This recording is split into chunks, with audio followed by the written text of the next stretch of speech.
Assalamu alaikum wa rahmatullahi wa barakatuh. Nan da muke gani wasu yara ne a nan makarantar Al'adala cikin garin Kaduna, wanda yaran nan dukansu marayu ne, kuma mun zo ne saboda a biya musu kuɗin makaranta insha Allah, da kuma ɗan takardu da ba za a rasa ba insha Allah.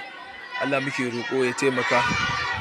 Malam, me za ka ce akan wannan abu da ake ma wa'innan yara, kuma wani ƙalubale dama suke samu na karatuttukansu? Na'am.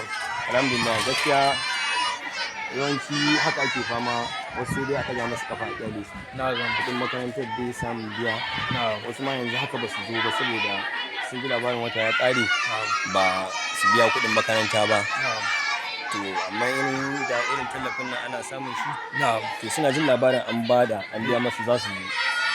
Wasu littattafai ma babu, wasu ma uniform har yanzu an ka lura da wasu nan ba uniform. Wasu littattafai kwanan nan suka jaraba littattafan sai a hankali. To shi kenan insha Allah. To ba mamaki za mu dawo saboda maganar uniform, dan na ga wasu ma ba takalma a kafansu da sauransu insha Allah. Allah muke roƙo. To me za ka ce ma wanda suka tallafa da wannan abu? Abin da muke sa Allah saka da alheri, kuma Allah ya ƙara buɗawa. To insha Allah. To mun gode malam insha Allah.